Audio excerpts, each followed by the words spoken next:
Hello and welcome to Knowledge Hub. This is Shakir Iqbal. In today's video, we're gonna discuss about points and crossing. ये railway engineering का एक important chapter है।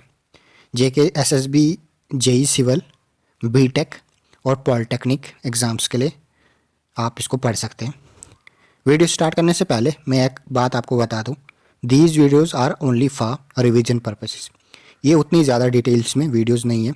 अगर आपने पहले कहीं से सब्जेक्ट को पढ़ा है, उनके रिवीजन पर्पस के लिए आप इस वीडियोस को यूज़ कर सकते हो। Let's get started. Now what are points and crossings. Points और क्रॉसिंग्स होती क्या है? पॉइंट्स एंड क्रॉसिंग वो स्पेशल अरेंजमेंट होता है जिसकी वजह से हम एक ट्रेन को एक ट्रैक से दूसरे ट्रैक पे ला सकते हैं। In short, point and crossing वो अरेंजमेंट्स होती हैं, ठीक है।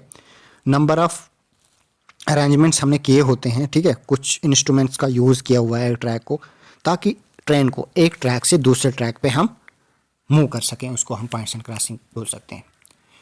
अच्छा, इन्हीं पॉइंट्स एंड क्रॉसिंग का, इन्हीं जो स्पेशल अरेंजमेंट हमने किया हुआ है, जो इंस्ट्रूमेंट हमने कुछ यूज़ किए हैं जिससे हमने ट्रेन को एक ट्रैक से दूसरे ट्रैक पे मूव किया, इसका जो सिंपलेस्ट कॉम्बिनेशन है, सिंपलेस्ट कॉम्बिनेशन जब हम ये यूज़ करते हैं इन पॉइंट एंड क्रॉसिंग का ट्रेन को मूव कराने में एक ट्रैक से दूसरे ट्रैक में, उसको हम टर्न आउट बोलते हैं ना। What are turn out? Turn out होते क्या है? Simplest arrangement point and crossing का जो ट्रेन को मूव कराने में यूज़ होते हैं, ठीक है। एक नोट करके एक इम्पॉर्टेंट बात है इन पॉइंट्स एंड क्रॉसिंग की, ये पॉइंट्स एंड क्रॉसिंग किसकी बनी होती हैं? ये हाई मैग्नीज स्टील की बनी होती है। क्योंकि पॉइंट्स एंड क्रॉसिंग पे, ठीक है, क्योंकि टर्न आउट पे जो जब भी ट्रेन एक ट्रैक से दूसरे ट्रैक पे मूव करेगी तो वहाँ पे रेजिस्टेंस बहुत ज़्यादा आएगा, ठीक है। ट्रैक पे इम्पैक्ट बहुत ज़्यादा आएगा। उस ट्रैक के जो भी उस पे इम्पैक्ट आएगा उसको रेजिस्ट कराने में हमें हाई स्ट्रेंथ की ज़रूरत होगी। इसीलिए हम इसमें हाई मैग्नीज स्टील यूज़ करते हैं। इसकी प्रॉपर्टी आपको पता होगा, हाई मैग्नीज स्टील बहुत स्ट्रांग होता है। अब इस टर्न आउट में ये जो सिंपलेस्ट कॉम्बिनेशन है पॉइंट एंड क्रॉसिंग का, इसमें कौन कौन से पार्ट होते हैं, ठीक है। इसके कौन कौन से पार्ट होते हैं, इसकी लाइन डायग्राम भी दिखाई हुई है और एक्चुअल डायग्राम भी फिगर में दी हुई है, ठीक है। इसमें दो पॉइंट्स होते हैं। सबसे स्टार्टिंग फिगर में यहाँ से लेफ्ट साइड से स्टार्ट करो, इसमें दो पॉइंट्स होते हैं, ठीक है। एक पॉइंट यहाँ पे एरो से दिखाया हुआ है, ठीक, और दूसरा पॉइंट यहाँ पे। इन पॉइंट को स्विचेस भी बोलते हैं, ब्लेड्स भी बोला जाता है, ठीक है। तो दो पॉइंट्स होते हैं एक टर्न आउट में, ठीक है। एक टर्न आउट में दो पॉइंट्स होते हैं। टू, या एक बोल सकते हो एक पियर होता है स्टॉक रेल का। स्टॉक रेल भी एरो से मैंने दिखाया हुआ है, स्टॉक रेल्स, ठीक है, जिस पे ट्रेन चलेंगी। दो पियर, एक पियर होता है इसका, दो स्टॉक रेल होते हैं। इन शॉर्ट में याद रखना है आपको। A pair of check rail, check rail आ गए, ये देखो सर्कल बना है, सर्कल से ऊपर जो है इनको हम ऊपर और नीचे जो है, ठीक है, इसको एक ब्रांच लाइन में एक मेन लाइन में जो बना हुआ है ये चेक रेल्स होती हैं। चेक रेल्स के बारे में आपने पढ़ा होगा, ये वियर एंड टियर रोकती है किसी भी कर्व पे, ठीक है। यहाँ ब्रांच लाइन जब इससे सेपरेट हुई तो वहाँ पे आउटर रेल पे जो सुपर एलिवेशन की वजह से वियर एंड टियर होने के चांसेस थे, ठीक है, इनर रेल पे, आउटर रेल पे, ठीक है, उनको चेक रेल होती है। इसमें भी टर्न आउट में भी एक पियर लगा होता है, मतलब दो चेक रेल भी होती हैं। एक वी क्रॉसिंग होती है, सर्कल से मैंने आपको दिखाया हुआ है, सर्कल में ये वी शेप इसने बनाई है, एक वी शेप की क्रॉसिंग होती है। चार लीड रेल्स होती हैं, ठीक है। सारे देखो नंबर ऑफ रेल्स कितनी हैं इसमें, दो मेन लाइन की, दो ब्रांच लाइन की, तो चार लीड रेल्स भी होती हैं एक टर्न आउट में। और एक पेयर ऑफ स्टॉक रेल भी होता है, स्टॉक रेल भी मैंने एरो से दिखाई हुई है, स्टॉक रेल होती है। इन शॉर्ट याद रखना है, एक टर्न आउट में दो पॉइंट्स होते हैं, ठीक, दो स्टॉक रेल होती हैं, ठीक, दो चेक रेल होती हैं, ठीक, एक क्रॉसिंग होती हैं, चार लीड रेल्स होती हैं और एक पियर होता है स्टॉक रेल का। नाउ कुछ इंपॉर्टेंट पॉइंट्स हैं। पहला पॉइंट ये बोलता है हमें, one turn out provides facility for turning vehicles from one direction only and not from both the direction of the straight path.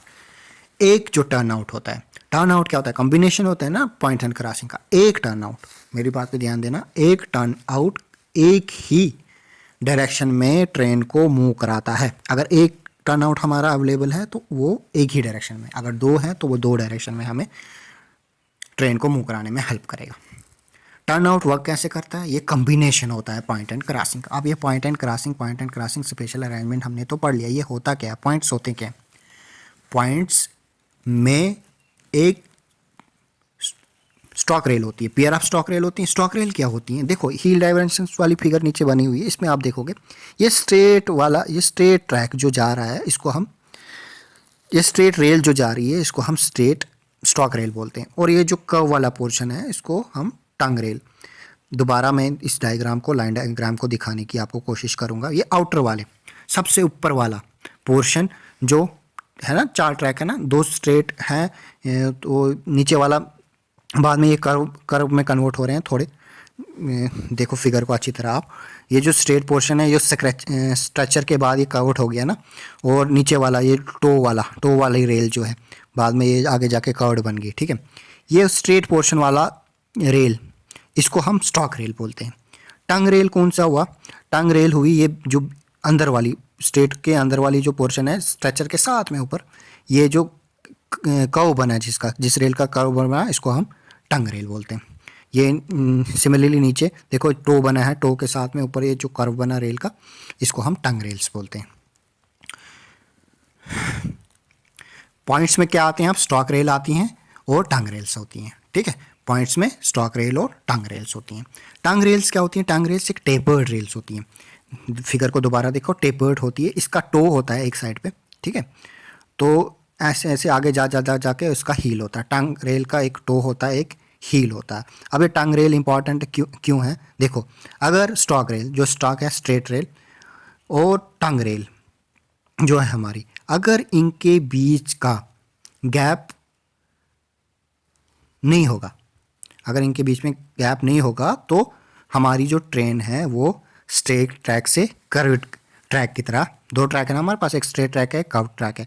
अगर टंग रेल ने, इसके टो ने जो आउटर स्टॉक रेल है उसको टच कर दिया तो ट्रेन कर्व पोर्शन पे चले जाएगी। अगर टच नहीं, अगर इनके बीच में गैप रह गया तो वो स्ट्रेट पोर्शन ही में जाएगी। ऐसे पॉइंट एंड क्रॉसिंग हम हमारे वर्क करते हैं, ठीक है।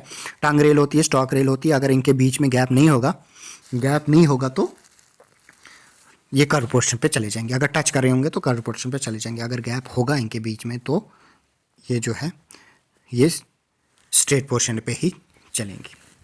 चेक रेल्स के बारे में, check rails are provided on the opposite side of crossing. देखो ये सर्कल बनाया हुआ है क्रॉसिंग, इसके अपोजिट साइड पे हम क्या देते हैं? Check rail.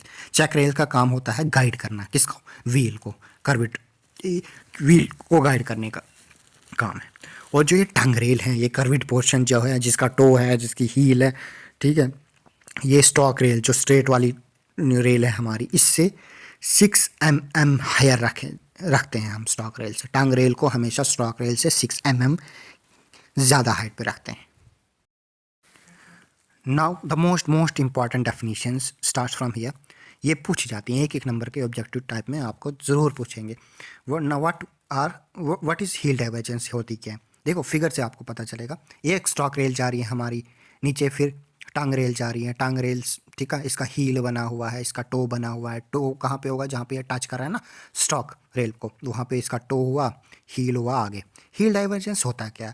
ये डिस्टेंस होता है running face of stock rail, जिस पे ट्रेन चलेगी, स्टॉक रेल के रनिंग फेस और टंग रेल के रनिंग फेस में। देखो ये वाली हील डाइवर्जेंस वाली आगे वाली फिगर, दूसरी वाली फिगर, इसमें दिखाया हुआ है ये एक स्टॉक रेल है, ठीक है, और ये एक टंग रेल है।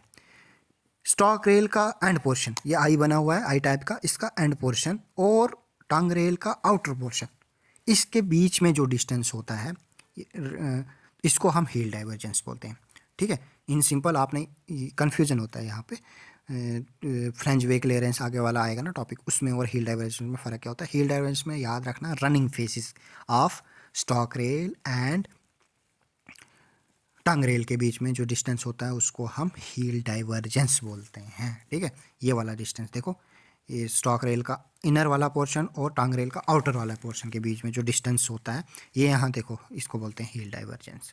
तो इसकी वैल्यूज़ हमने याद रखनी है हील डाइवर्जेंस की। ब्रॉड गेज के लिए इसकी वैल्यू होती है 13.3 सेंटीमीटर से लेके 13.7 सेंटीमीटर के बराबर। मीटर गैज के लिए इसकी वैल्यू होती है 12.1 सेंटीमीटर से 11.7 सेंटीमीटर, और नैरो गैज के लिए इसकी वैल्यू होती है 9.8 centimetre. Now what is flange way clearance? Flange way clearance भी इसी डायग्राम से आपको क्लियर होगी। It is the distance between adjacent faces, अंदर वाले पोर्शन के जो भी डिस्टेंस है, ठीक है, इनर फेसेस के बीच में जो भी डिस्टेंस है स्टॉक रेल और टंग रेल को, उसको हम फ्लेंज वे क्लियरेंस बोलते हैं। फ्लेंज वे क्लियरेंस सिंपल सी बात है, वो डिस्टेंस किसके बीच में था? Heel divergence distance between the inner face of stock rail और outer face of tongue rail के बीच में, और ये इनर डिस्टेंस बीच में है, तो ये हमेशा कम होता है। फ्लेंज वे क्लियरेंस हमेशा कम होता है किससे? हील डाइवर्जेंस से, और इसकी वैल्यू जो होती है जनरली 6.3 से 6.6 सेंटीमीटर के बीच में होती है। Now another important definition is through off switch. Switch का थ्रू क्या होता है? देखो, हमने पढ़ा था ना, स्टॉक रेल और टंग रेल के बीच में अगर गैप नहीं होगा, अगर ये टच करते होंगे एक दूसरे को, तो वो कर्व पोर्शन पे चले जाएगा, ट्रेन कर्व पोर्शन पे चले जाएगी, कर्व ट्रैक पे चले जाएगी, और अगर इनके बीच में गैप होगा तो वो स्ट्रेट ट्रैक पे ही रहेगी। यही जो डिस्टेंस टंग रेल जो ये डिस्टेंस कवर करेगी, ठीक है, जिस डिस्टेंस से हम इस टंग रेल को मूव कर सकते हैं, स्टॉक रेल के नज़दीक ला सकते हैं, इससे दूर कर सकते हैं, जितने डिस्टेंस से हम इसको दूर कर सकते हैं उसको हम थ्रू ऑफ स्विच बोलते हैं। शॉर्ट में याद रखना है आपको, कितने डिस्टेंस से हम टंग रेल को हिला सकते हैं, उसको पास ला सकते हैं, दूर कर सकते हैं, कितनी दूर तक वो दूर जा सकता है, उसको हम थ्रू ऑफ स्विच बोलते हैं। इसकी वैल्यू याद रखनी है। ब्रॉड गैज के लिए इसकी वैल्यू होती है 9.5 सेंटीमीटर, और metre gauge and narrow gauge के लिए इसकी वैल्यू 8.9 सेंटीमीटर होती है। इसी के साथ थ्रू ऑफ स्विच पढ़ा हमने। आप फोर्थ पॉइंट को छोड़ो, फिफ्थ पॉइंट पे आ जाओ। स्विच एंगल क्या होता है? स्विच एंगल क्या होता है? स्पीकर में दिखाया आपको स्विच एंगल। हाँ, ये क्या होता है? ये एंगल होता है, this the angle between running face of stock rail. Stock rail का जो रनिंग फेस है और टंग रेल का जो रनिंग फेस है। हील डाइवर्जेंस यहाँ से आपको याद आ रहा होगा। हील डाइवर्जेंस क्या होता था?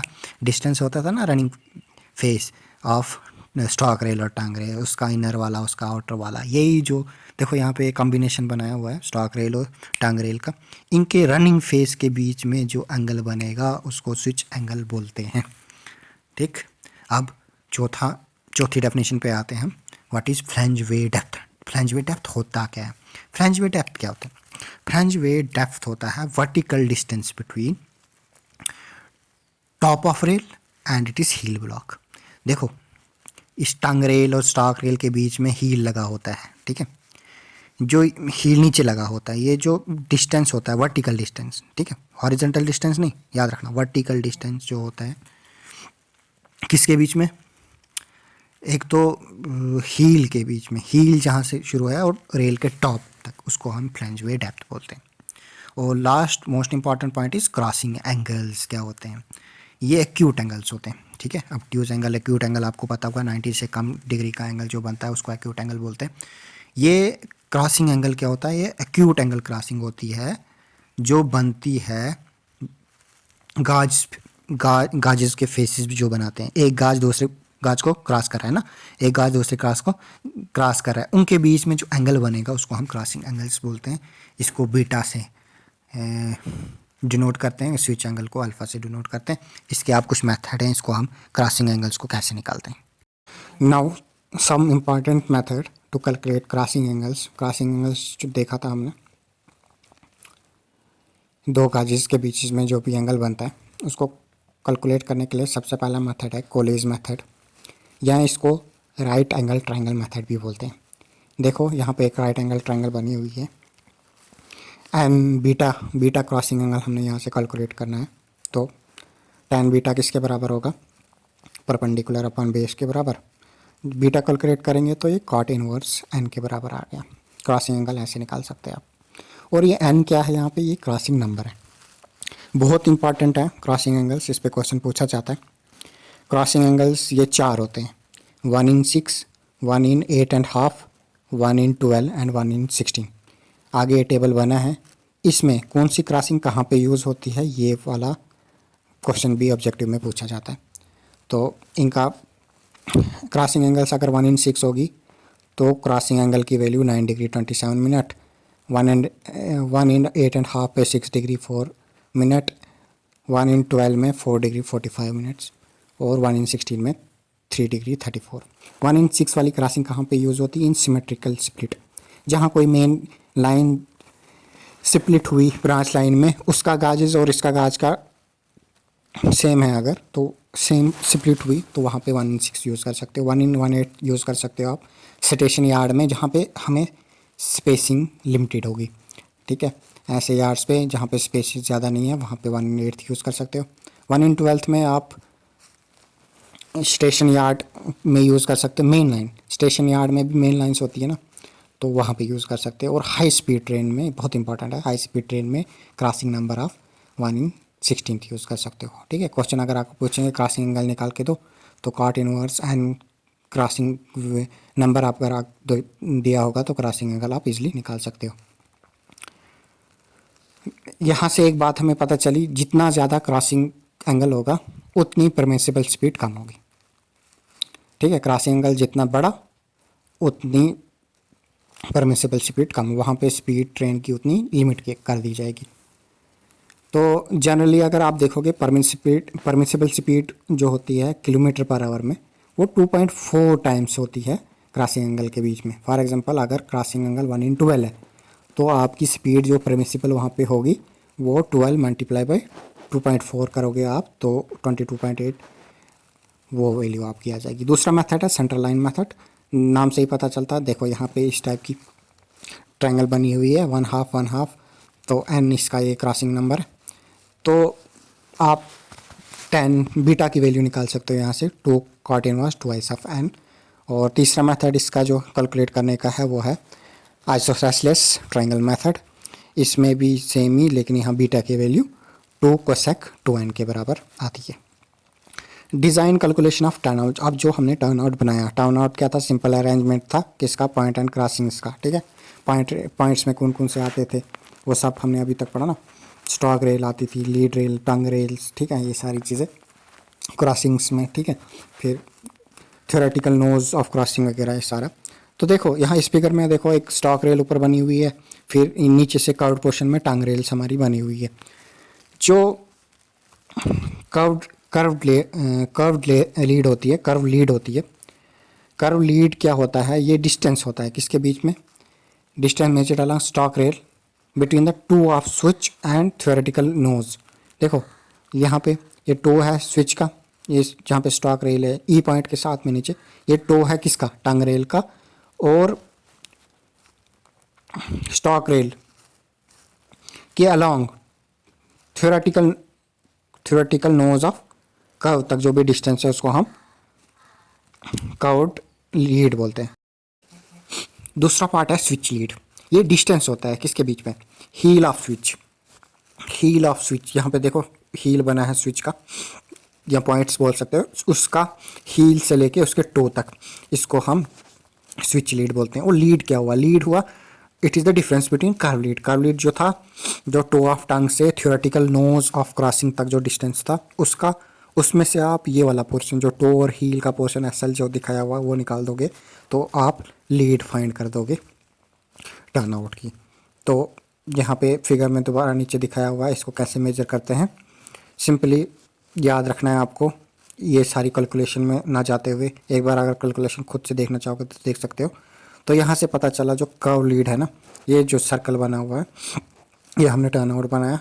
ये जो कर्व लीड होती है ये 2GN कैलकुलेट करके ये 2GN के बराबर है। सिंपल में याद रखना आपने, ये 2GN के बराबर होता है। यहाँ पे G क्या होता है?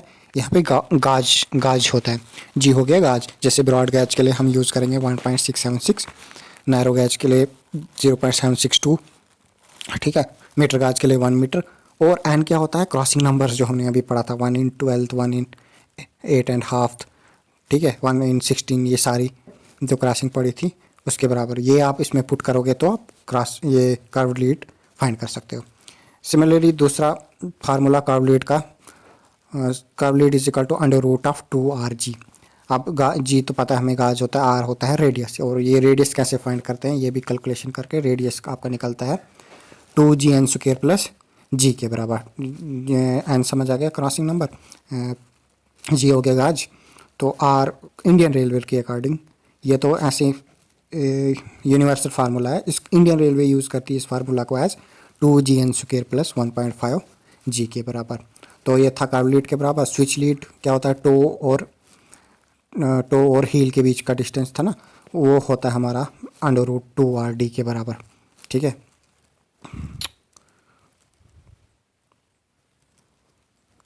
तो इसलिए अगर लीड हम फाइंड करना चाहें तो लीड होता है हमारा कर्व लीड मतलब माइनस स्विच लीड के बराबर। तो अब टाइप ऑफ स्विचेस जो हम यूज़ करते हैं, पॉइंट्स जो यूज़ करते हैं हम, वो कितने टाइप के होते हैं। पहला स्विच होता है स्टब स्विच। स्टब स्विच ऐसा स्विच होता है, इसमें हम कोई सेपरेट टांग रेल नहीं देते हैं। इसमें क्या करते हैं, कोई भी टांग रेल नहीं देते हैं। देखो ये फिगर में देख सकते हो, टांग रेल कोई भी अलग टांग रेल नहीं देते हैं। सिंपली एक ट्रैक जा रहा था, दूसरा ट्रैक यहाँ से क्रॉस किया, ट्रैक में कोई भी टांग रेल की रिक्वायरमेंट की थी। ठीक है, एक स्ट्रेट पोर्शन जा रहा था, उसको निकाला किसकी वजह से, दूसरे ट्रैक से कर्व वाला पोर्शन निकाला, लेकिन ये टांग रेल नहीं है। तो ऐसे स्विच को हम स्टब स्विच बोलते हैं।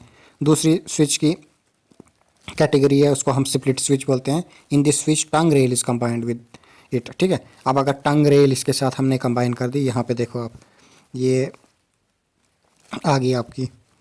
ठीक है, एक स्टॉक रेल जा रही थी, उसके साथ टंग रेल लगी हुई है, तो इसको हम फिक्स टाइप बोलते हैं या स्प्लिट स्विच बोलते हैं इसको। ये दो टाइप की होती हैं। ये जो स्प्लिट स्विच होती हैं दो टाइप की होती हैं। एक लूज हील टाइप होती है। लूज हील टाइप में क्या होता है, in this tongue rail is jointed to the lead rail by means of fish plate. इसमें हम जो टंग रेल को ज्वाइन करते हैं लीड रेल के साथ, किसकी वजह से करते हैं, नट्स की वजह से। ये आप यहाँ फिगर में देख सकते हो। इसमें जो हम करते हैं टंग रेल को ज्वाइन करते हैं लीड रेल के साथ, वो करते हैं with the help of fish plate के साथ करते हैं। और fixed heel type, it is the modification of loose heel type in which joint is just formed before the heel. Heel से पहले ही क्या बन जाता है, जॉइंट। यहाँ पे देखो, ये यहाँ पे आपकी स्टॉक रेल है, और ये टंग रेल है, और ये हील ब्लॉक है। ठीक है, इसमें क्या करते हैं, जो ये जो जॉइंट बना, ये हील ब्लॉक से पहले ही बनता है। तो इस टाइप के स्विच को हम ये बोलते हैं। अब इसमें बच गया था हमारा what are check rails and what are wing rails. देखो चेक रेल्स और विंग्स रेल्स में मैं आपको बताता हूँ। यहाँ पे देखो, ये चेक रेल्स हैं और ये विंग्स रेल्स हैं। ठीक है, क्रॉसिंग के साथ में ही जो हम यूज़ करते हैं उसको विंग रेल बोलते हैं। इनका फंक्शन क्या होता है और चेक रेल का फंक्शंस क्या होता है। जो चेक रेल होती हैं वो प्रोवाइड इसलिए देते हैं हमको, ताकि वो ट्रेन की व्हील को गाइड कर सके, ताकि जो भी वो व्हील्स हैं वो क्रॉसिंग के ऊपर ना जा सके। चेक रेल का काम है कि क्रॉसिंग के ऊपर व्हील ना चढ़ जाए ट्रेन के। और विंग रेल का ये हेल्प करता है व्हील्स को चैनलाइज करने में। जब ये रूट अपना चेंज कर रहा होता है ट्रेन, जैसे यहाँ देखो आप, ये स्ट्रेट पोर्शन से इसको कर्व पोर्शन पे आना है, तो हम प्रोवाइड करते हैं इसको किससे, विंग रेल से। विंग रेल्स इसको प्रॉपर चैनलाइज, इसके बीच में से फ्लैंज निकल के गुजरता है, तो इसको चैनलाइज करने में। और ये जो चेक रेल्स होते हैं वो प्रोवाइड करते हैं ताकि व्हील्स जो हैं वो क्रॉसिंग के ऊपर ना चढ़ जाएं। So this is all about point and crossings.